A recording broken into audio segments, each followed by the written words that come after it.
Okay, thank you. So thank you very much. As I said, this is part of an ongoing series that we started over a year ago with several symposiums on visualizing climate change. And today I'm very happy to bring back Maria Teresa Salvati and Mattia Maserati, who's going to be talking about his work. But first of all, Maria Teresa is going to set the scene, as it were, for this series of talks we're going to be having by telling us a bit more about her. She's been doing a lot of research, a lot of thinking about what are the alternatives, what are new ways to visualize the climate emergency. And so passing over to you, Maria Teresa, and we'll come back at the end for some questions from the floor. You feel free to type those into the Q&A box at the end. And we'll run for about an hour, everybody, by the way. So thank you very much, and over to you, Maria Teresa. Thank you very much, Paul. Thank you for everyone joining us today. I see a lot of people already here. Yes, as Paul was saying, it's been a year now that we've been working with the UAL and Park and Seven, and the last year also Climate Visuals, to try and explore different ways of talking about the communication, the visual communication of climate change. And this year, we have slightly changed the title, but we are continuing the exploration. And the reason why we do this is because last year I launched a platform called Everything is Connected, which was a kind of a natural extension of a photographic competition launched by Sladlak Editorial in the end of 2019, which was around climate change. It was called Everything is Connected. Now the platform has evolved into a transdisciplinary project where we are trying to put together different disciplines that together can really explore new ways of communicating climate change, especially going to the public space and involving a large public, and essentially trying to change the paradigms for communicating climate change. So if you're curious, there is only the phase one posted on the website. The website is everythingisconnected.eu. Today we will talk about this is the first of this second chapter, if you want, of the visualizing the environmental emergency. And today we will talk about the importance of empathy and connection in environmental photography. And I had the pleasure to invite also Mattia Maserati, which is an Italian photographer. And I'll tell you later why I decided to invite him, and he will present his work, which is the Land of Holes.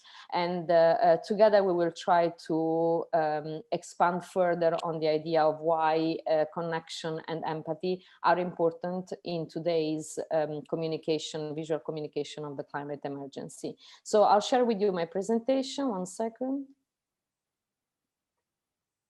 Okay, so I'll take you through a little bit of the representation of nature and the environment over time. And I've done a little research into how the climate change and the environmental crisis is represented today in the mainstream media, especially. We'll kind of think together why we need a new representation today, and what is the role of contemporary photographers and how they can create some stories trying to engage with people. And I have put together some rules for contemporary environmental storytellers, and there will be some conclusion, and then I'll introduce you to Mattia. So the landscape painting as initially influenced landscape photography. In fact, the objective of landscape painting at the beginning was that of producing aesthetically pleasing images. So in fact, if you don't know, the idea of the sublime was that of representing the greatness, the greatness of nature. So the aesthetic of the sublime revolved around the relationship between human beings and the grandiosity and the terrifying aspect of nature. In fact, the term sublime comes also from the idea of this greatness beyond all possibility of calculation, measurement, or imitation. And of course, until the mid of the 19th century, mostly the landscape photography was shown for this reason, and there is what the intention was to show the benign influence of humans. Is from the 60s onwards that, as we know, for the fast growing industrialization, the relationship with between nature and human has changed drastically, and so there has been really a shift in sensibility of the landscape photographers. So in wanting to challenge their viewers, really wanted to challenge and show the danger and the peril of the lens, rather than comforting them aesthetically and with the idea of pleasing them. So as we all know now, we are in this era that is called Anthropocene, which is an era in which scientists say that we have significantly altered the Earth through our human activities. And so these changes include global warming, habitat loss, changes in the chemical composition of the atmosphere, oceans and soils, and animal extinction. And so what we show today, what photographers try to show today, or artists in general, is really the damage inflicted by humans on nature. So where we are now, this is our question. And as we know, Anthropocene has really changed the relationship between human and nature. So the question is, are we, as a consequence, should we try to also change the way we represent this changed relationship? I think we are on the stage where everyone needs to do their bit in order to reduce the planetary footprint and live a more sustainable life. And of course, it's also about finding the right balance between telling the truth, which often is scary and dangerous, and also inspire people with the beauty of nature. This is a really open question, because I think we should try different ways, because of course the different messages will appeal to different people, and we should ask ourselves whether we want to inspire people or scare people in a way, as a kind of input to inspire some change. Just a second. So as I said, I've done a little research into the current mainstream visual storytelling, and this is what I found. When you search for climate crisis or climate change or environmental crisis in the main global magazine newspapers, you find pretty much similar images. So bushfires, droughts, animals like going around and eating human garbage, big polluters. You find protesters, big violent weather events. These are very similar, as you can see, from America, US, France, England. The messages, like the visual message, is pretty much the same. Now we start to see Greta Thunberg. I like the fact that some magazines start to also show some illustrations, because probably we need, without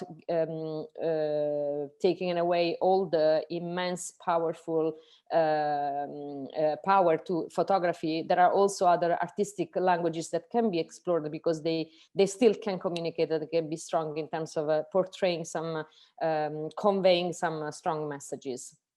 So the problem that we have with the past and the current communication on the environmental crisis is this one. So melting ice caps, warmer oceans, intense storms, heat waves, drought, floods, and wildfires. All these well-documented effects of climate change, and we cannot say that we don't have this, people don't know about what's happening, may seem too remote to many people to prompt them to adopt behaviors that can slow the warming of the planet. Unless your neighborhood was destroyed by a severe hurricane to raging wildfire, you might think such disasters happen only to other people. And this is one of the main problems in the current communication of the climate crisis. It feels far from us. So, but what if we start to communicate the fact that no matter where you live, no matter what is your socioeconomic status, the climate change can endanger your health, physical and mental. We know now there is in many places, even rich places, even where the climate tangible events are not happening yet, or not such in a great way like they are happening in more vulnerable countries. A lot of people are suffering for anxiety related to the future. Because we can't really plan the future, we don't know what's going to happen in a few years. And so not only your health, but also the health of your children and grandchildren. What if we start to communicate this? Could this kind of approach and communication and concept idea could help to really move people to do something and to mitigate their impact? Let's be okay, let me do a little premise before this slide.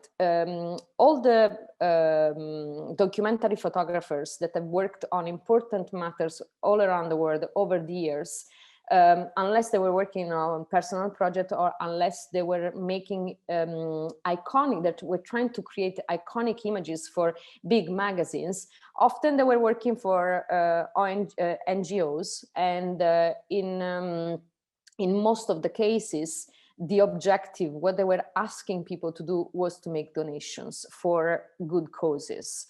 In the case of the climate change, what are we really asking people to do? Reality is we are asking people to make a cultural shift. Okay, we want people to change, to reconsider their habits and the way they live our lives. And we are asking to see the connection between all the events that happen remotely. We are asking to empathize with others suffering for the consequences of the climate crisis, and so act upon. And we're asking to become more conscious and create critical mass to deny consensus to big polluters and corporations, or to support the decision makers to impact on a higher political level to make changes. So, of course, it's a lot there. We are in an epoch in which no one can feel useless. No one can feel taken away from the big conversation about the environmental crisis. And so, obviously, you are, as a photographer, so whoever is in the crowd here, all of us, we all have some responsibility. And so obviously we're not asking photography to do, to do the revolution, but it's an important tool and needs to be used well in order to be a protagonist, a big part of this needed revolution. As we know, there are two key elements that represents human beings. One is that we seek patterns, and with science, for example, we seek patterns to understand what's going on in the world. This is the rational part. So if you talk with any scientist around the world that works on these topics, they will all tell you it's evident. It's evident what's happening. However, this is not enough for a human person to do something about it. Well, it depends what kind of sensibility you have, but also in order to feel emotionally connected with that story, with that evidence, we need to add the story part. So we like to tell ourselves stories, and the art, with art, we tell ourselves stories of what those patterns mean. And through these stories, we can affect how we engage with people and the world around us. And so we can really make a difference in the future. So stories and what art, contemporary photography do, it's very, very important. So the question are, can photography, contemporary photography, use its visual power to create stories that trigger empathy, closeness, and connectedness, and so inspire people to act? As I said before, we probably are, it feels like we're asking too much to photographers to do, but I think they have a responsibility in that sense. So whoever decides to work in this area, you need to consider a lot of things in order to understand what are you trying to do with your project, where are you bringing that project, how is distributed to people, who are the talking, who is the target you are trying to convey this message, and what you really want them to do. So we talked a lot, of course, it's not a new concept, the one of photography creating empathy, but what we really mean and why it's more important than ever in this specific area of environmental storytelling. Empathy means try and experience other people's reality. So it's an active attempt to understand other people's perspective.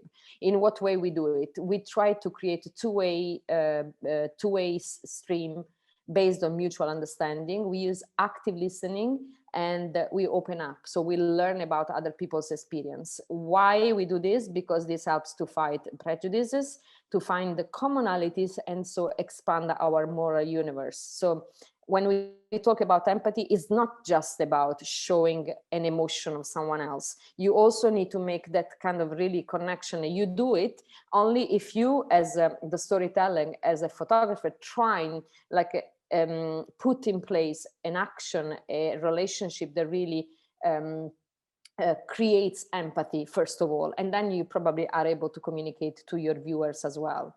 And when we talk about connection, what is that? The connection with the story is very important. The connection between the story and people's lives. You need to make it relevant. Some topics are not relevant to some people. It will be more relevant to other people. And of course, you can't please everyone, but you need to really understand the person's story and person's lives in order to, so when you ask yourself, well, who I'm trying to talk with and why this story is relevant to these people, so you need to make that connection.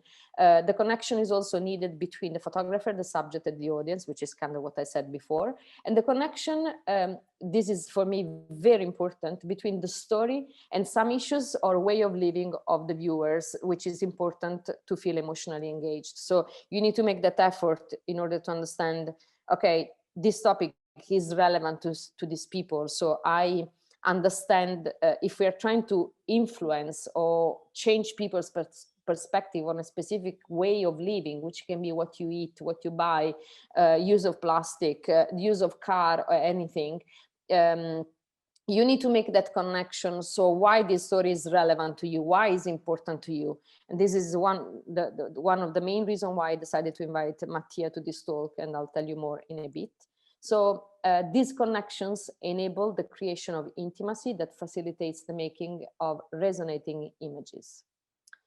I've put down some kind of rules for contemporary environmental storytellers. This is kind of an open, I will consider it as an open list if you want, but for now and specifically to the creation of empathy and connection, these are for me the most important. I like this definition of a Cornell Kappa, which says the concerned photographer produces images in which genuine human feeling predominates over commercial cynicism or or disinterested formalism. So if you decide to work in this field, probably, and you agree with the vision and the intention of what you're trying to do with this kind of photography, you probably are, you should consider yourself a concerned photographer. So one of the most important thing is the power of portraits. I don't know if you know this work by Gideon Mendel, Drowning World. It's very important to, this is also part of a research that Climate Visuals has conducted in the past probably 3 years, which is, it's very important to show real people and real emotions. So you need to look in the eyes of people, which and can be also either humans or animals, where you can really sense the feeling, you can relate to that feeling.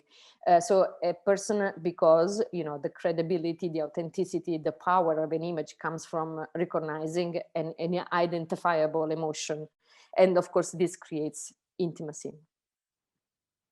One for me, a very important part, which you know, there are some examples around, and you should consider. So don't only think about the outcome in terms of like the beauty of the images, the aesthetics of the images. Just try also to bring some dirty stuff in your work, but involve people, involve subject in the creation of the narrative. So people and communities not at the service of the photographer's eyes, but working with the photographer and using their tools to tell the stories from their own perspective, of course, guided by the storyteller. So it's not that you lose your perspective as a photographer. You don't lose your spot of beauty, allow me the usage of this word. It's still your point of view, and your point of view needs to be very clear. But in the creation of the narration, the narratives, that which is multi-layered, if you want, it's not just like you taking photos. It's also about creating a lot of layers in order to tell a more comprehensive and compelling story. And in this one, it's very important to take the perspective of other people rather than just going along with just your perspective. So the subject active part of the narration. I found a couple of examples. One is Save the Children time ago gave an Instagram account to Syrian refugee children in Jordan's Zaatari camp. And they were posting every day something about every day-to-day lives. And so you could relate to these kids. The camp has also been photographed by important photographers, and one of these was Mark Power. But these snapshots, can you see like the unfiltered vision and like the dirtiness, if you want, of like the everyday life? That's how you really get into the stories of these people without filters. Another example I found, I don't know if you know the project, long-term project by Misha Vallejo called Secret Sarayaku. He has spent over 5 years and actually is still continuing doing it with the Quechua people in the Ecuadorian Amazon. He has created really, probably at the as per today, probably is the most comprehensive and multi-layered project I've ever seen. By photographers. It really has a lot of formats and a lot of languages. It uses photographer, video, installations, drawings. There is a lot of things, interviews. It's really a multimedia in the very sense of the term. He also worked with kids. He has created a proper blog for kids and created some images where they asking them how they see their environment in Sarayaku, and to represent their answers as drawings on their own portraits. So the portraits were also a joint construction, photographer and subject deciding together where to take them to their poses.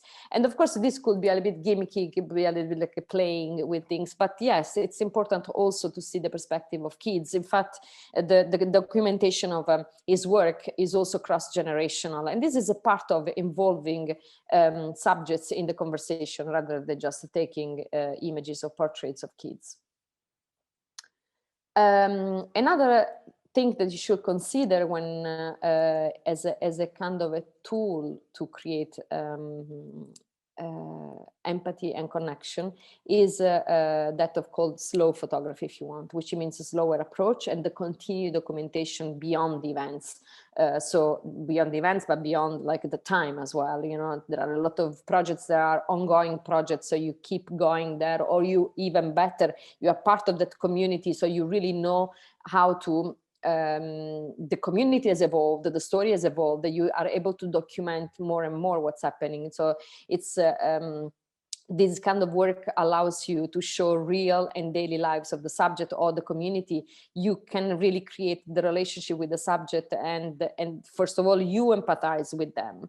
And then, of course, you need to know the story very well. Either you are part of the culture, as I said before, or you research through thoroughly over time. This is the only way to create a trust, intimacy, authenticity, and people trust your story. And so when you've created that, then you photograph. Almost like taking photographs is the last part of the project. I found a couple of examples, but there are a few. But this one I really like, I don't know, is Solmaz Dariani. She's done this long-term personal environmental story that started in 2014. She tried to demonstrate the impacts of the drying of Urmia Lake on her own family, ecosystem, and people living around it, to reflect the interconnectedness of humans and the environment. You can take a note of who she is and go to her website and have a look at the whole project. It's very rich also with the archival images and the interviews and text. It's a kind of a rich project where you can really enter the story and understand what's happening in that area. This is not a new project, but it's probably one of my my favorite of Rene Fendi. This is a very interesting because, again, even in the previous one, these are two projects made by photographers that are part of that culture. So their way of telling the story is not a touristic view, is not someone that just is there and is curious or just documents what's happening on the lands, for example, as happens often to landscape photography. It's about really getting in the community and grasping really the essence of what's happening. This is a very kind of a personal, universal project. It starts from a personal project about her relationship with the father, which was a collector of butterflies. And she creates a relationship between her father's collection of these perished and endangered butterflies and the fragility of life in one of the world's most polluted areas in Azerbaijan, where she was born and when she grows up. And if you, again, in this case as well, go to her website, have a look at the whole project, you can really sense the feelings. You can connect with these people because she is initially connected, and you can really feel also their emotions, and that's where how you create empathy. So I said this at the beginning, but I tell you here as well. So the struggle as an artist is whether you try to impact on people by a hope or fear. I want to leave this open. I have my idea, but from my personal point of view, hope is stronger, because sometimes fear can lead people into closeness because the topics and the subjects and the stories sometimes are too big for an individual to think they can have an impact on a global level. And so sometimes inspiring and giving hopes can be a probably more effective way to convey an important message. This is, for example, one of the taken from a climate visual, which is related to what I was saying, because climate impacts are emotionally powerful. So showing impactful climate change consequences could be really overwhelming, because some people ask, okay, but what can I do about it? So you feel kind of useless in changing things. There is big conversations about, you know, as an individual, I can't really change the world, or as an individual, if you try to, if we work on creating a conscious population, like a critical mass of people conscious about something. I think millions of people conscious about something can make a difference, because corporations and politicians live out of social consensus. So if you remove that consensus, then you can really make a change. So it's important, for example, sometimes with these emotionally powerful images, also to coupling images with some solutions. Some solution you can say, okay, there is a problem, but actually I can do this about it. Sometimes can be, you know, sharing some donations, some practical actions that will help people to say, okay, I can do my bit. Otherwise it feels too overwhelming, sometimes too abstract or too far away, as we were saying, and so really nothing changes. And then I want to really close with some key points, which is kind of a summary of what I've said until now. Is that we are inundated with images that feel distant, too big, sometimes abstract, as I just said. Sensational images not necessarily lead to real, deep and active engagement. Just a little premise here.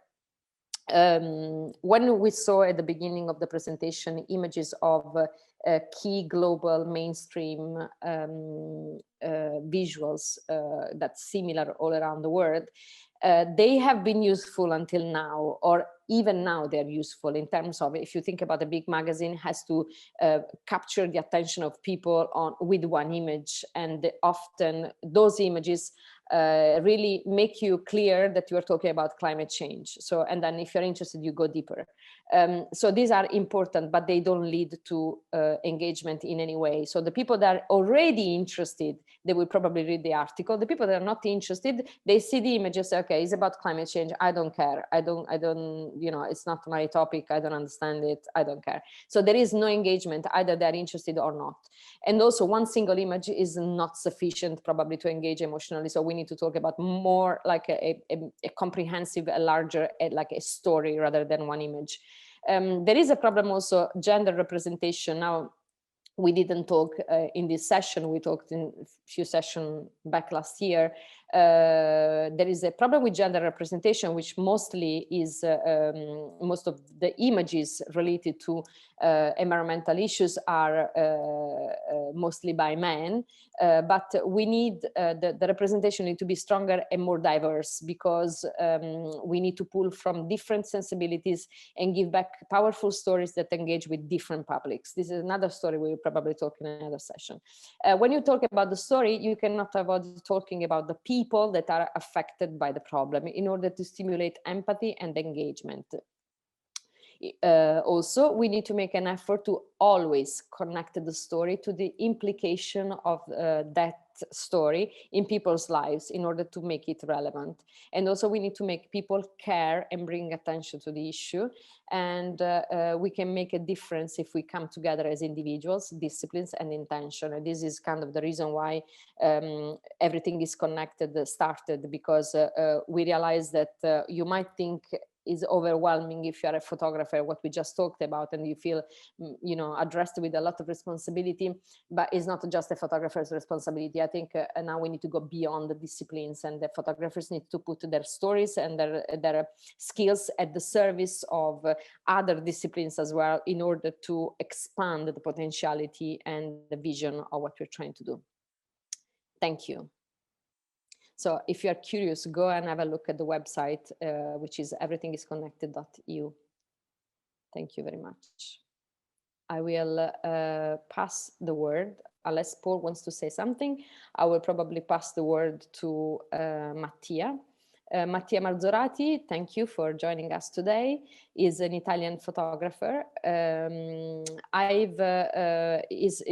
Mattia was one of the 10 photographers selected by Everything is Connected, by Zadlak Editorial for the Everything is Connected call. And the reason why I wanted him to join me today is because he's done something that not a lot of photographers do, and which is when we talk about an issue, rarely we say, okay, what is the implication of this? Okay, so there is a pollution, there is something. So what is the connection, the implication in my everyday life? I think you know, Everything is Connected started exactly for this. There is a gap in the global communication of climate change, because it's not enough to tell there is a problem. You need to tell also what is the implication of this problem in my life, because only if I see the connection with my life, I can actually move something. And this was clear when we actually started this period of a pandemic. You know, people are worried about their health. It's probably worrying about the health is the probably only thing that you're going to be touching in a very powerful way in order for people to do something. And this is why I think Mattia has done an amazing work. And so I leave the word to you, and maybe we will discuss a little bit after your presentation. Thank you. Thank you very much, and thank you for the invitation. So I will share the screen. Okay, so it's good. Nice. So this project is called the Land of Ore, and yeah, I started this project in 2019, 3 years ago. But actually, my interest in environmental issues starts in 2015. While I was living in Peru, in Cajamarca, it is a small city in the Andes. And I was working at the time as a social worker, so I was not a photographer. But I lived for 1 year in a city where there is a very strong environmental conflict due to the mining activities. There is one of the biggest gold mine of South America. So I start there to be attracted by this, the implication of the human activities on nature, but also on the local population. So in 2019, I decided to focus on my own country, and especially in the north. I live 1 hour from Brescia. That is actually the area where I have worked for this reportage. And I found it pretty interesting, the thing that north of Italy is one of the most polluted areas in Europe, of the entire continent, but the media is not really mediatized. A lot of attention is focused on the south of Italy. I think because it's the social situation, the lack of job in general. There is a situation that is in general worse than in the north. So it's easier to talk bad about to focus on bad aspects in these areas where there are also other difficulties. In the north, like Brescia, in this case, that is this city in the north of Italy, is one of the richest city of Italy. So there is not lack of jobs. In general, everything works. So I found it interesting to read about a lot of articles and reports that actually say that Brescia is absolutely polluted and contaminated under different and there are plenty of sources of pollution sources in this area. I started focusing on the mining activities because it is strictly related with the waste business. That is one of the main business of the province of Brescia. At the moment, there are the 20% of the waste in Italy are stocked in the province of Brescia. So it's really a huge quantity of waste, and it is related to the mining sector because the quarries of sand and gravel that we see in this photo or in this one. Were considered perfect to be filled by the waste. So this characteristic of the territory, the presence of gravel and sand, was the origin also of the waste business. This business was conducted in two different, was managed in many different ways. One is the illegal way. In this photo, we have Nunzio Perrella, that is a former Camorra member. So Camorra is one of the strongest mafia organization in Italy and in the world also. He was the first in 1992 to speak to the government after his arrest about the infiltration of mafia in the waste business. And so the comparison that I also used in the title of the project between the land of ores, that is the province of Brescia, and the land of fires, that is this area in Naples, where a lot of waste was hidden in the fields illegally. It's clear. And but of course, as I said before, the media, the attention of the media was just in the south, in the land of fire, but not in the land of ores.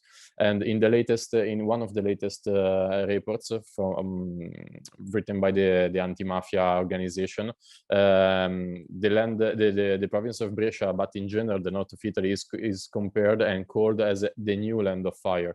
So it's pretty interesting that there is no attention by the media, while the anti-mafia district says that it's the new land of fire. So it's absolutely a critical situation. Apart of that, there are a lot of other environmental problems.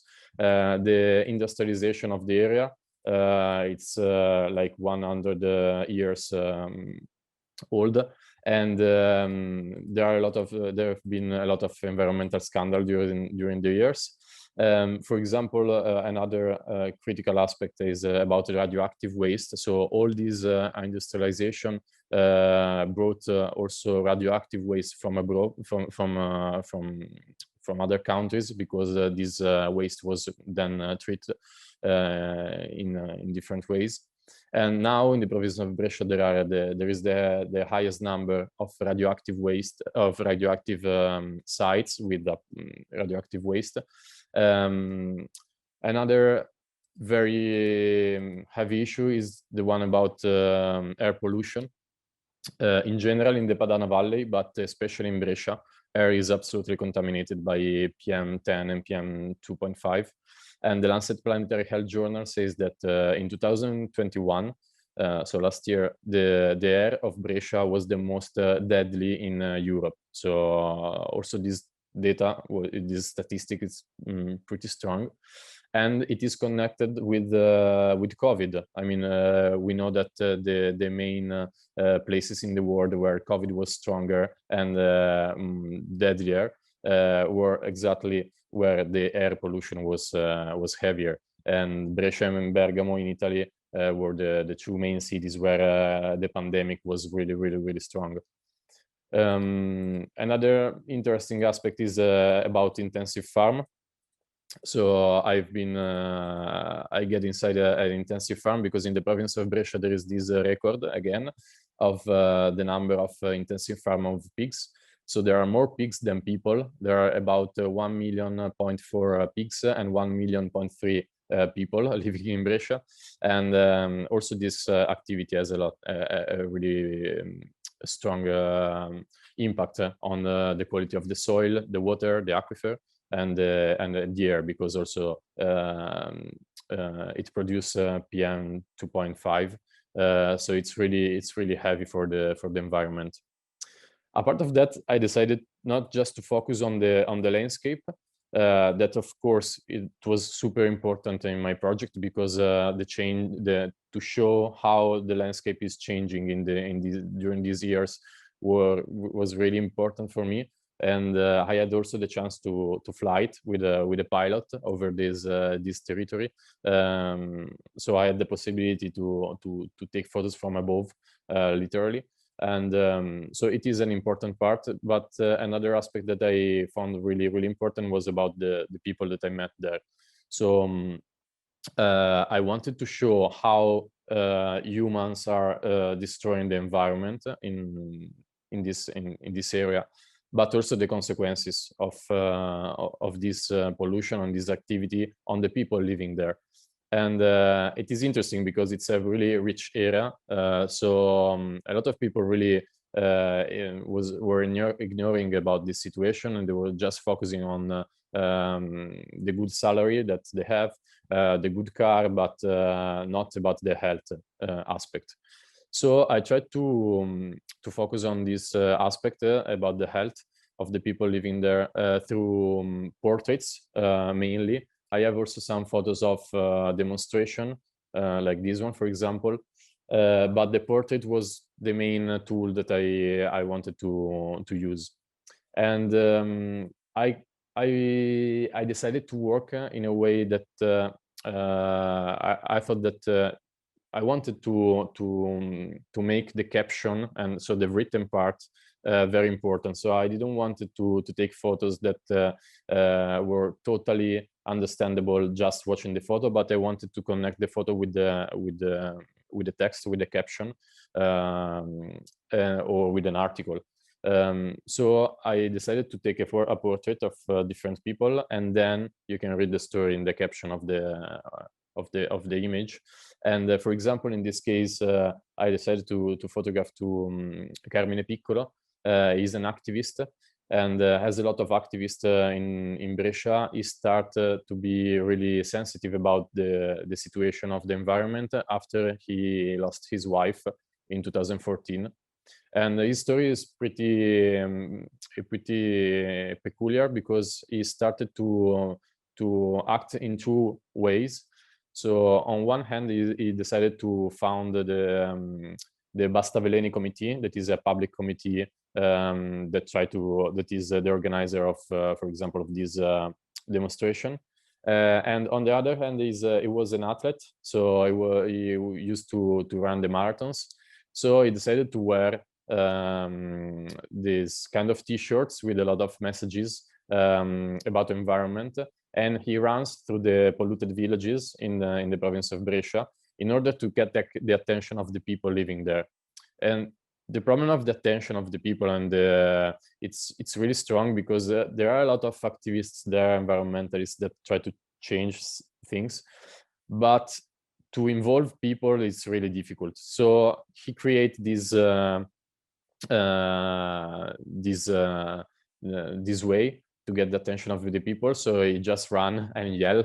He yells during the marathon, and he tried to attract the attention of the people with the messages that he writes on the T-shirts. There are other pictures of people. There are also common people living there. So, for example, I don't know the story of this girl, but she was just working in a bar, in a coffee that is right in front of the Alpha Chai, that is one of the radioactive waste, radioactive site in Brescia. But I have also other personal stories. One of the saddest, I think, is this one. It's about Stefania. I wanted to touch the issue of health and, of course, of illnesses like cancer. That in the province of Brescia, the cancer rates is really higher than in the rest of Italy. And I was thinking about how to touch this issue. And I didn't want to go to the hospital, or I didn't want to go to photograph people while having chemotherapy. So I decided that I make a lot of research about this issue, and I found that in the province of Brescia there are some beauty salons that provide free beauty sessions to women that are struggling with cancer. So I contacted one of these beauty salons, and inside I found Stefania, that at the time she was struggling with cancer. But after 1 year, she died because of the illness, and so I thought that of course I needed to represent this issue in a sad way, because of course it's a very sad topic. But I always tried not to dramatize too much. I didn't want to I was not looking for the sensationalization of the images in general. And I think that the best example about this is this photo, because in this case I was looking for a contrast between the picture, so the aesthetic of the picture, and the caption. So this is again a sad story, because Pierino and Franca, they lost all the cows that they had because of the contamination of PCB, that is a kind of carcinogenic substance that was dispersed by the Caffaro chemical industry, and it is one of the worst environmental scandal happening in Italy ever. And so the government found that all the cows of Pierino and Franca were contaminated by PCB. So they were seized and killed from a day to another in 2001. And they also received a ban on growing on their field. So nowadays they still cannot grow in nothing on their fields. So basically they've lost everything from a day to another. And I decided to create a contrast between this story and the visual aspect. So I found two people really smiling, happy. So I said, okay, maybe it's not correct if I try to put them in the darkest corner of their home and say, don't smile and be sad. I don't know. So I decided to photograph them as I found them. So smiling in their home and happy of their life, even if they are passed through this difficult period. And then I found that actually this photo is one of the the most appreciated. I had the chance to present this work during different photographic festivals, or in the schools, or to my grandmother, and everybody says that this is the best picture, the picture that they like the most. And then everybody reminds their story. So I think that this contrast between a happy photo and a very sad caption could be a way to represent also this this kind of issue. I mean, is not. I think is not always necessary to be that dramatic. Also, if we want to talk about a big issue or a very big problem like illnesses, or like the devastation of territory, or this kind of topics. So I think it's this one is one of the photo that I prefer now. And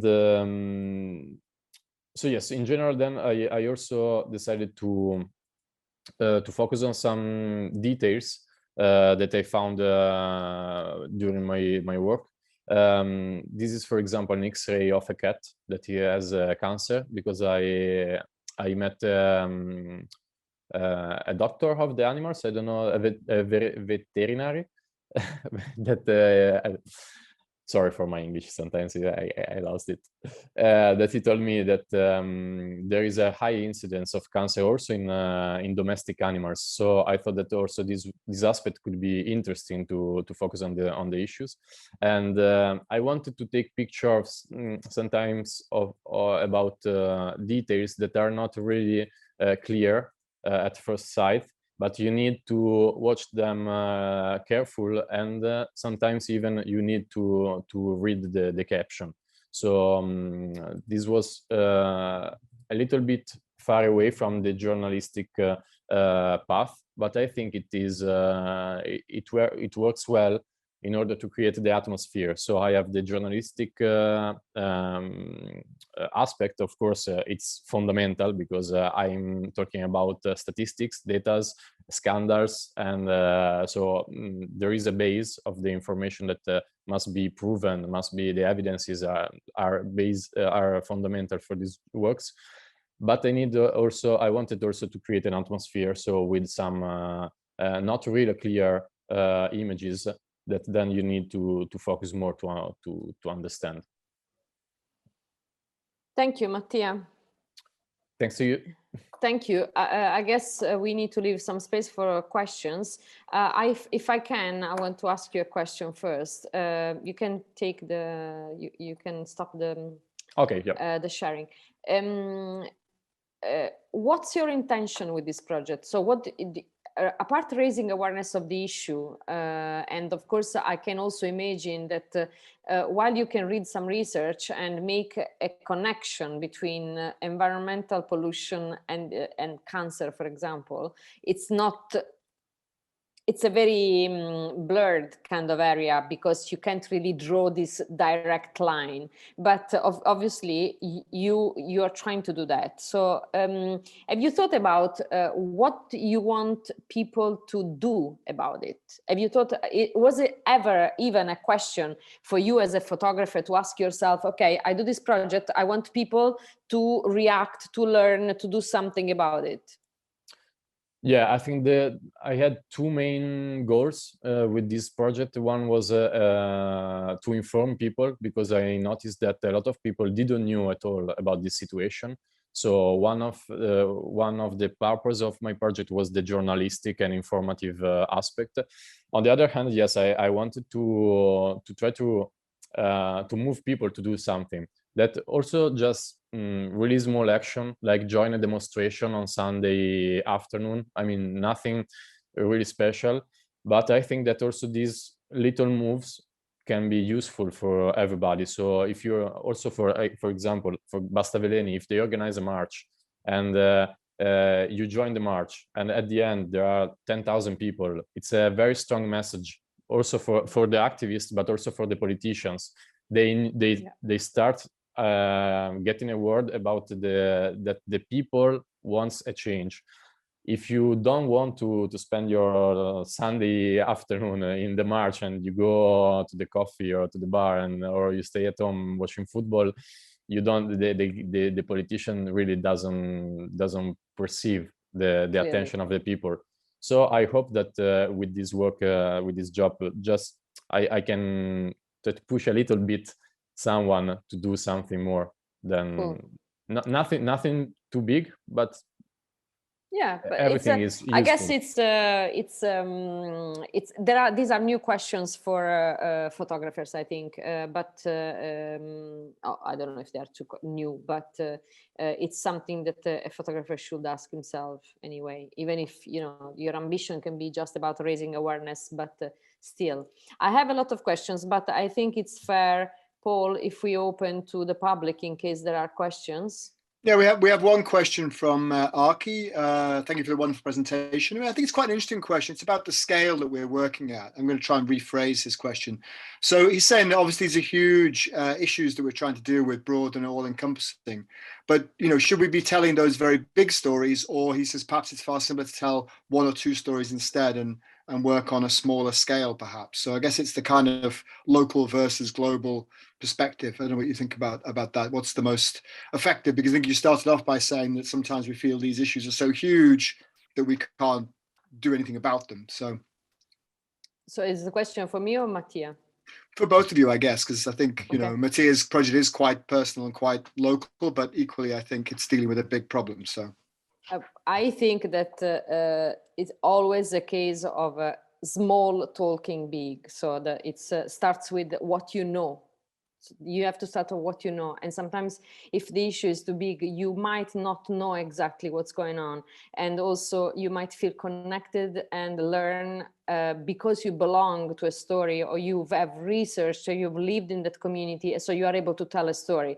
Then the ability, starting from a personal or a small, to translate that into a universal message where everyone can connect with, that's another ability, another skill that photographers should have. In fact, the two projects I presented as examples of slow photography, the ones of Reina Effendi and Sarmaz Dariani, are both documentation of their own family and land, but still they have the ability to talk about something universal, and that should be the scale for me. Yeah, I agree totally with you. I was saying the same. And this is one of the reasons also why I invited Mattia. I mean, he knows the land, he knows the story, but how big is that? You know, even if you're talking about a small part of Italy, you're still talking about a massive thing that can be applied in every side of the world, really. Yeah, I think that in general, maybe the right answer, the right question is for how long you want to work on this project. Because, for example, this was my first long-term project that lasted 3 years, and maybe is not even concluded. But I think that the time that you spent on the issue, it's absolutely crucial. So you can also be a local, but if you stay just 1 month on the issue, your work, it's like this. If you stay 3 years, it's a different kind of work. If you stay 10 years, another one. So I think that, of course, you have to know perfectly the topic that you want to tell, because if you cannot tell a story that you don't even know perfectly, and you have to, I think it's important to choose a topic that it's really important for you.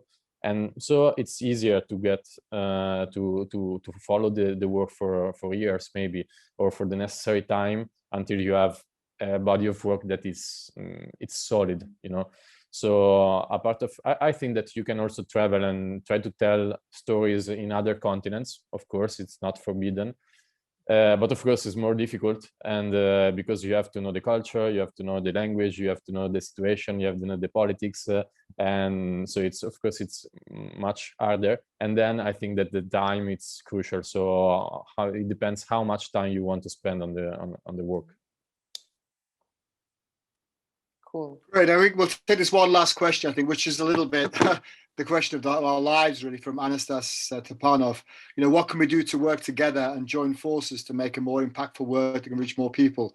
I feel like everyone is alone in the ocean and swimming in circles. I think you've kind of summed up the problem there really effectively, and that's, I guess, what Everything is Connected is trying to do. But I think it's a very important question: is how can we maximize the impact of what we're doing and sort of break out of the ghettos that we're in of photography or of environmentalism, or because I feel like we're in these little echo chambers of these sort of little bubbles that we're in, and how can we break out of that? So I mean, that's a huge question to address, but perhaps just one or two thoughts on that, and then we'll bring the session to a close.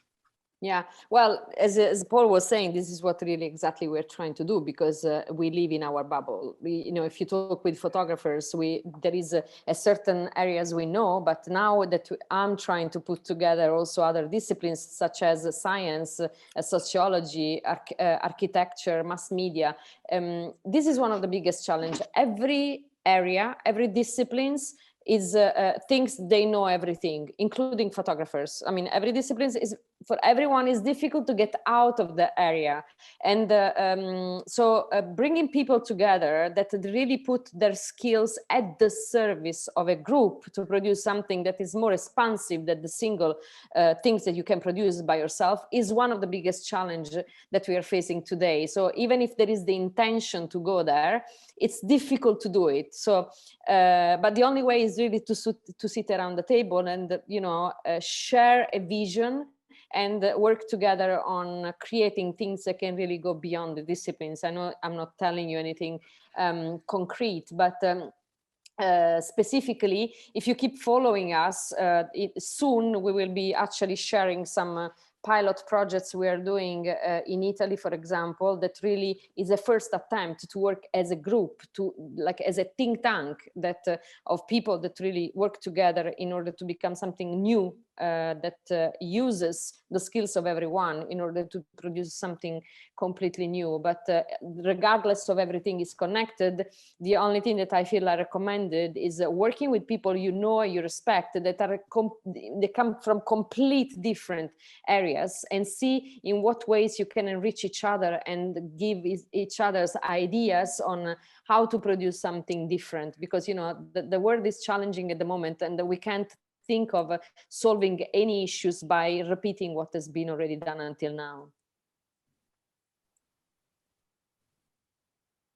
Nothing to add. Okay, well, listen, thank you very, very much. Thanks very much to our presenters today, to Everything is Connected, and to Mattia. Thank you to Seven Insider. There are other questions, Paul. Do you think we can answer maybe somewhere else? Not really. That's it. You know, there's one other question which is about security and surveillance, but it's a little bit, you know. So I think we're okay, honestly. Okay, cool. And it's the hour, but we will be continuing. This is the start of a conversation. We'll be having a whole series of these about once a month through till the summer. So please do come back next time. Thank you, everybody, for joining us today and starting off this very important and very thought-provoking series of discussions. And yeah, look forward to seeing you again in a couple of weeks' time. Thank you very much for your attention. Thank you, Paul. Thank you, Mattia. Thank you, Park and Brigitte and Oisin. And see you, I think, the 9th of March. Thank you. That's the next one. Yes. Thank you very much, everybody. Bye-bye. Bye.